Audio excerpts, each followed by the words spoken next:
The crystal observation deck of the Celestial Gateway station sparkled with the light of distant stars, but Nora Blackwell barely noticed the beauty anymore. She balanced a tray of Andromedan wine, each glass worth more than she'd earn in a month, if Aunt Vivian actually paid her, which she didn't. The diplomatic reception hummed with conversation in a dozen languages as delegates from across the Galactic Union mingled in their finest attire. Nora wore the plain gray uniform her aunt insisted upon, something that marked her as staff but wasn't actually staff. She was family, Vivian always reminded her, which meant she didn't deserve a salary. Room and board were payment enough for an orphan who should be grateful for any roof over her head. At 25, Nora had spent 7 years under her aunt's control. After her parents died in a mining accident, Vivian had swooped in with promises of family and support. Instead, Nora became an unpaid servant, working 16-hour days in Vivian's luxury hotel, treated worse than the actual employees who at least received wages and days off. Tonight was particularly brutal. The summit celebrating the new trade agreements between Earth and the outer colonies meant extra work, extra guests, and extra opportunities for Vivian to find fault in everything Nora did.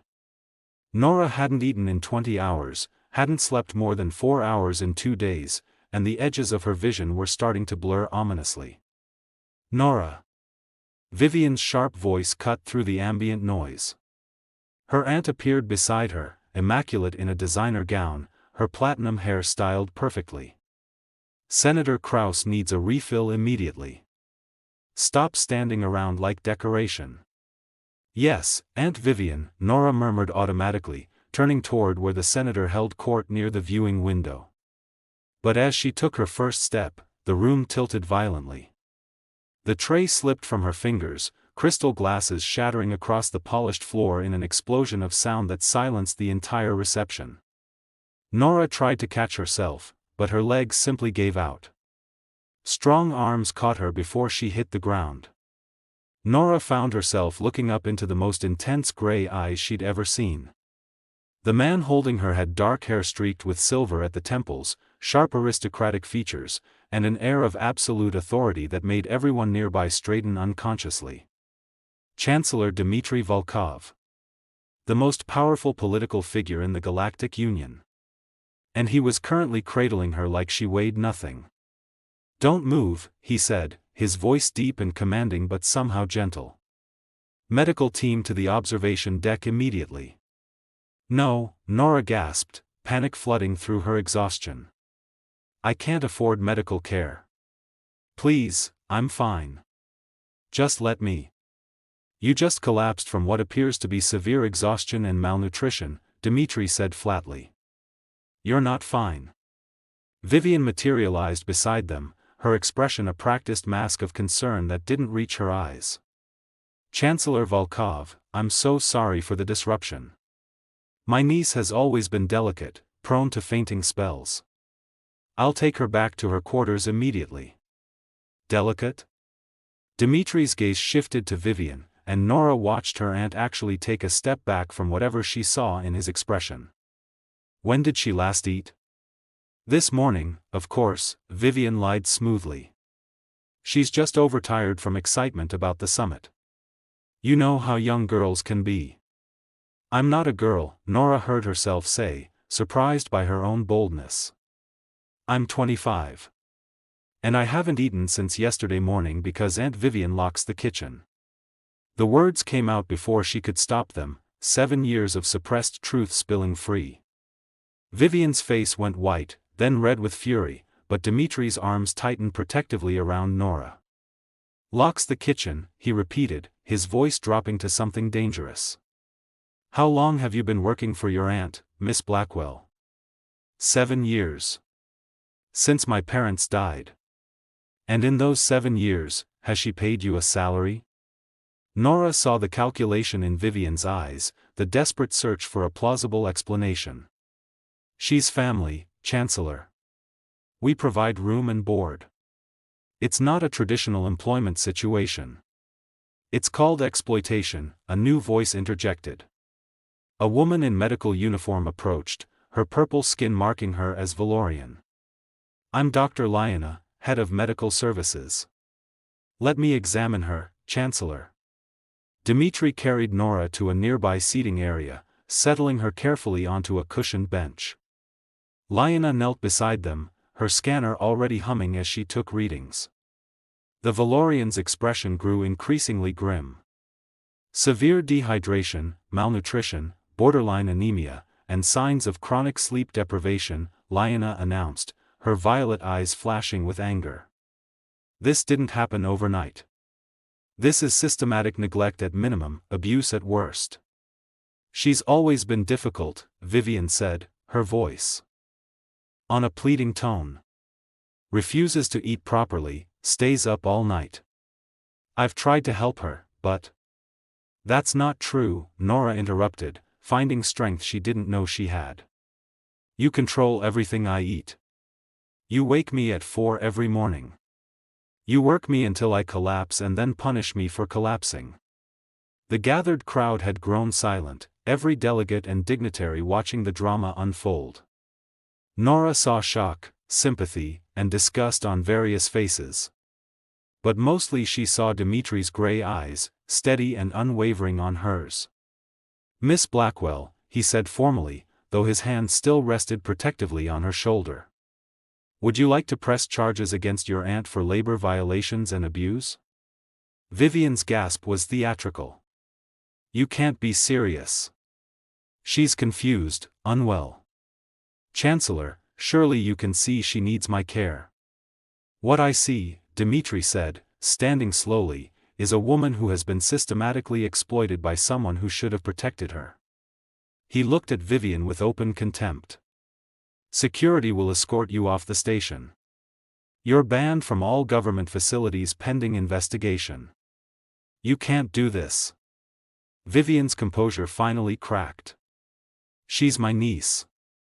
I have legal guardianship. She's 25, Liana said coolly. She doesn't need a guardian. What she needs is medical care, proper nutrition, and safety from you. As security officers approached to escort a protesting Vivian away, Dmitri crouched down to Nora's eye level. Miss Blackwell, I'm going to have Dr. Liana admit you for observation and treatment. After that, if you're willing, I'd like to offer you a position in my office. Nothing strenuous, archival work, research, the kind of thing that can be done at your own pace. You'll be paid fairly, have proper quarters, and most importantly, you'll be safe. Nora stared at him, unable to process that this powerful man was offering her everything she'd dreamed of but never believed she deserved. Why would you help me? Something painful flickered across Dimitri's features. Because someone I loved died believing no one would help her escape her situation. I was too blind to see what was happening until it was too late. I won't make that mistake again. Nora looked at this man who held the fate of entire star systems in his hands, who could have simply walked past her collapse without a second thought. But instead, he'd caught her, believed her, and was offering her a lifeline. Yes, she whispered. Please. Help me. Dimitri's smile was small but genuine. Then consider it done. The medical bay was a stark contrast to the glittering reception hall, all clean white surfaces and the gentle hum of advanced equipment. Nora lay on a diagnostic bed while Dr. Liana worked with quiet efficiency, her purple skin luminescent under the medical lights. unforgettable fed nutrients into Nora's system, and already she could feel the fog in her mind beginning to lift. Your body has been in survival mode for months, possibly years, Liana said, her violet eyes filled with professional concern. The scans show chronic stress markers, vitamin deficiencies, and muscle deterioration from overwork. This isn't just recent neglect, Nora. This is sustained abuse. Nora looked away, shame heating her cheeks. I should have left. I should have been stronger. Don't. Liana's hand covered hers, warm and surprisingly gentle. Abusers are experts at making victims believe they deserve the abuse or that they're too weak to escape. You survived, which took tremendous strength. Dmitri entered the medical bay, having changed from his formal diplomatic attire into more casual clothing, though even his casual wear probably cost more than Vivian's entire wardrobe. He carried a tablet and wore an expression of controlled fury. "Your aunt has quite the criminal record," he said without preamble. "She's been systematically defrauding wealthy guests at her hotel for 5 years. False charges, identity theft, embezzlement. My investigators found evidence of at least 15 victims." Nora's breath caught. 15 people? You weren't her only victim, just the most convenient one. Dimitri sat in the chair beside her bed. She used her position to prey on wealthy travelers who wouldn't notice small charges or missing items until they'd left the station. "Which means we have leverage," Liana said, a fierce smile crossing her features. "She can't claim moral high ground while facing fraud charges." "She'll still try," Nora said quietly. "Vivian always has a backup plan. She'll claim I'm mentally unstable, that I need her guidance. She's very convincing." As if summoned by her words, the medical bay doors slid open to reveal Vivian, flanked by a lawyer in expensive attire. Security officers trailed behind them, looking apologetic. "She has a court order," one officer explained to Dimitri. "Temporary guardianship pending psychological evaluation of Miss Blackwell." Vivian's smile was triumphant and cruel. "You see, Chancellor? I tried to tell you. Nora has a documented history of delusions and emotional instability. She needs treatment, not encouragement of her fantasies." "Fantasies?" Dimitri's voice was dangerously soft. "Are the medical scans showing malnutrition a fantasy? Are the labor law violations a fantasy?" "She starves herself for attention," Vivian said smoothly, her lawyer nodding beside her. "We have statements from hotel staff that she refuses meals, works excessive hours against our wishes, and makes wild accusations against family members who try to help her." Nora felt the familiar helplessness creeping in. Vivian had prepared for this, had created a paper trail that made Nora look unstable. She'd done it before when Nora tried to apply for jobs elsewhere, poisoned the well so thoroughly that no one would believe anything Nora said. "Actually," Liana said, stepping forward with her own tablet, "as the examining physician, I can testify that Miss Blackwell shows no signs of psychological disorders that would require guardianship. What she does show are classic symptoms of prolonged abuse, PTSD, anxiety, and trauma responses that are entirely rational given her circumstances." Vivian's expression flickered with uncertainty. "You're basing that on one examination?" "I'm basing it on 20 years of medical practice and specialized training in trauma care," Liana replied coolly. "I've also contacted the Valorian embassy. As an allied species with expertise in psychological healing, we're prepared to offer Miss Blackwell asylum if necessary, pending a thorough evaluation by our diplomatic medical team."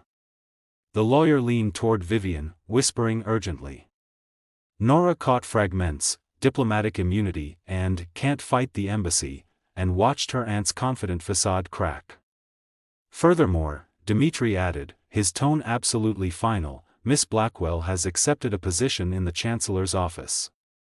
As an employee of the Galactic Union government, she falls under our protection and labor laws. Your guardianship claim has no jurisdiction here." "This is ridiculous," Vivian snapped, her composure shattering. "She's my niece. I've cared for her since she was orphaned." "You've exploited her," Liana corrected. "There's a difference." Nora watched the argument continue, these powerful people fighting over her future as if she were a piece of property. Finally, she found her voice. "I want to stay with Chancellor Volkov and Dr. Liana." Her words cut through the debate. "I'm 25 years old, legally an adult, and I'm choosing to accept their help. You can't force me back, Aunt Vivian." Vivian's face contorted with rage. "You ungrateful little." "That's enough." Dimitri stood, his physical presence suddenly intimidating. "Security, please escort Ms. Blackwell and her lawyer off this station.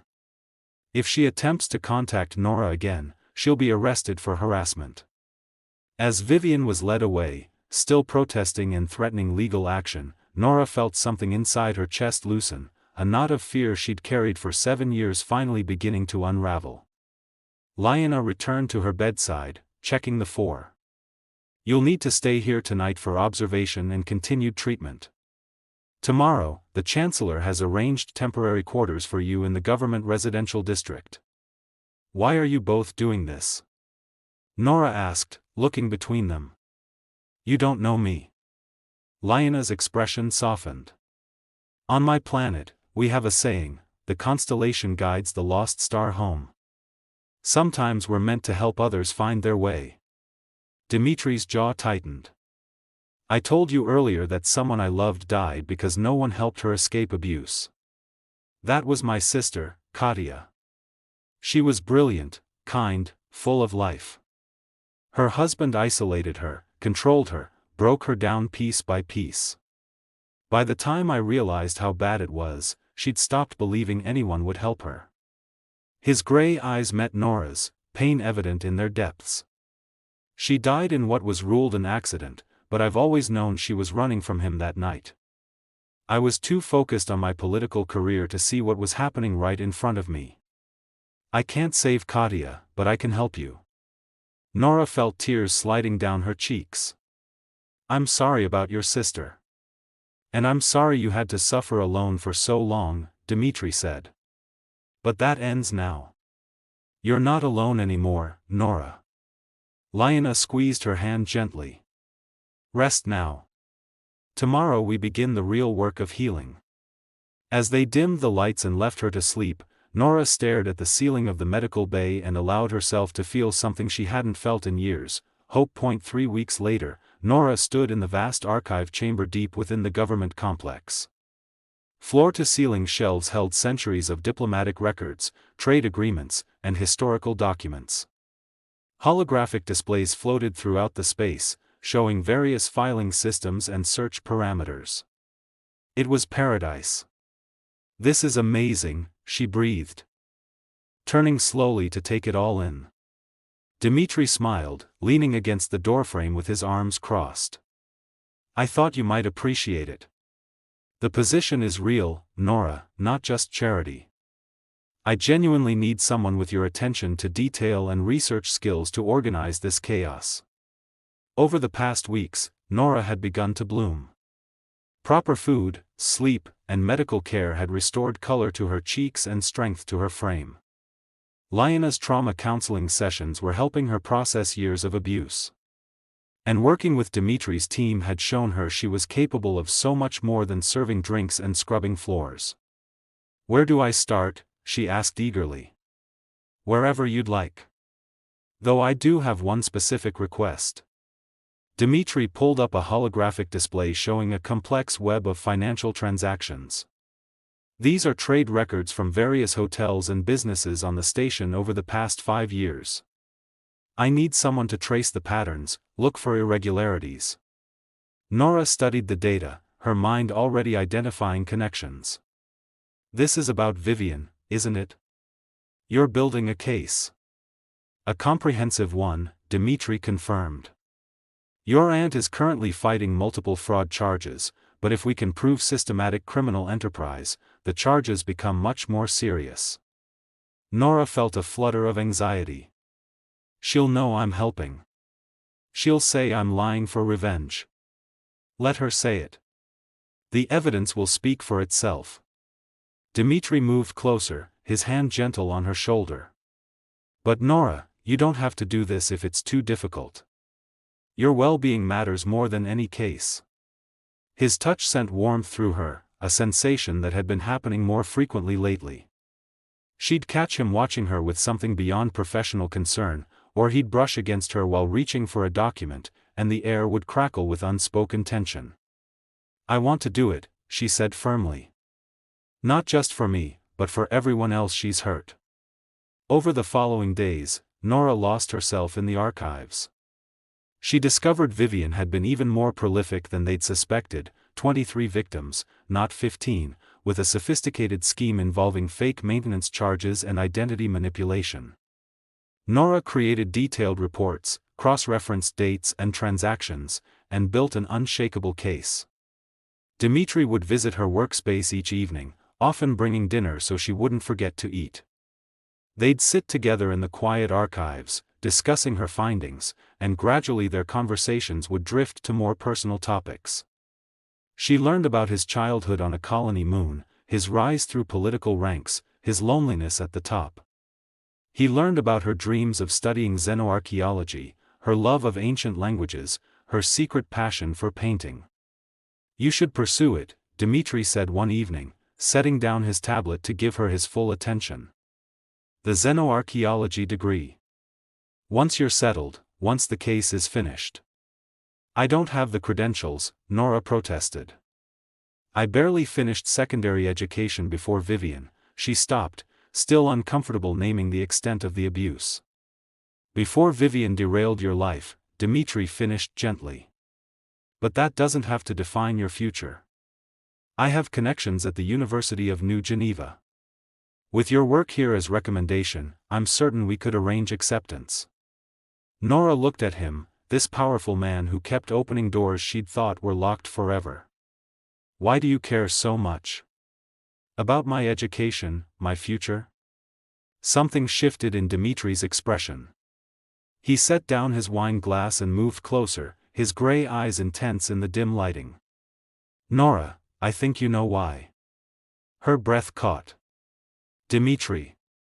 "I'm trying to be professional," he said, his voice rough. "I'm trying to give you space to heal without pressure. But every day it gets harder to pretend I don't care about you beyond professional respect." "I care about you too," Nora whispered. "I have for weeks." He reached out slowly, giving her time to pull away, and cupped her face with both hands. His touch was reverent, as if she were something precious and fragile. "I don't want to take advantage of the power dynamic between us. You're my employee, under my protection. If we pursue this, people will talk. They'll say I'm exploiting you." "Let them talk," Nora said, covering his hands with hers. "I'm choosing this, Dmitri. Choosing you. With clear eyes and a healing heart." The kiss started gentle, questioning, but when Nora responded with equal passion, it deepened. His arms wrapped around her, pulling her close, and she melted into his embrace. It felt right in a way nothing else had, safe yet thrilling, comforting yet exciting. They were interrupted by Lyanna's voice from the doorway. "Well, this is an interesting development." They broke apart, both slightly breathless. Lyanna stood there with an amused expression, her purple skin seeming to glow with mirth. "I was bringing you both dinner," she continued, holding up bags of takeout, "but it seems you've been dining on each other instead." Nora felt her face flame, but Dmitri just laughed. "Your timing is impeccable as always, Lyanna." The Valorian doctor entered, setting food on a nearby table. "For what it's worth, I approve. You're good for each other, as long as you're careful about the power dynamics." "We will be," Dmitri promised, though his arm remained around Nora's waist. They ate together, the three of them forming an unlikely but comfortable unit. Lyanna shared stories about her homeworld, Dmitri discussed upcoming diplomatic challenges, and Nora talked about her research findings. It was Lyanna who noticed it first.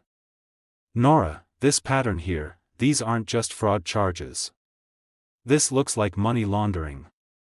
Nora pulled up the relevant files, her excitement growing. "You're right. Vivian wasn't just stealing from guests. She was moving money for someone else. Look at these regular transfers to offshore accounts." Dmitri leaned forward, his expression growing grim. "That's Senator Krause's account. The same senator who was at the reception when you collapsed." Vivian had a wealthy accomplice, Nora breathed. "Someone powerful enough to help her cover her tracks. And someone who will fight very hard to keep this quiet," Dmitri said. He looked at Nora with concern. "This just became much more dangerous. If Krause realizes you found this connection." "Then we move quickly," Lyanna interjected. We take this evidence to the appropriate authorities before they can retaliate. Nora felt fear flutter in her chest, but also determination. This is bigger than just me, isn't it? If we expose this, we could stop both of them from hurting anyone else. Dmitri pulled her close. We can protect you. I can protect you. I know, Nora said, surprising herself with how much she believed it. But I don't want to hide anymore. I want to fight. His smile was proud and fierce. Then we fight together. The next morning, Nora arrived at the archives to find her workspace ransacked. Files were scattered, displays smashed, and spray-painted across the wall was a message: mind your own business or suffer. Liana found her standing frozen in the doorway, staring at the destruction. Nora, breathe. This is intimidation. They're trying to scare you into silence. It's working, Nora admitted, her voice shaking. Then we'll be scared together, Dmitri said, appearing behind them. But we won't be silenced. He wrapped Nora in his arms, and she clung to him, drawing strength from his solid presence. Over his shoulder, she saw Liana's violet eyes blazing with determination. She wasn't alone anymore. She had allies, friends, maybe even love. And together, they would make sure Vivian and her powerful accomplice faced justice. Let's finish this, Nora said, straightening. I'm done being afraid.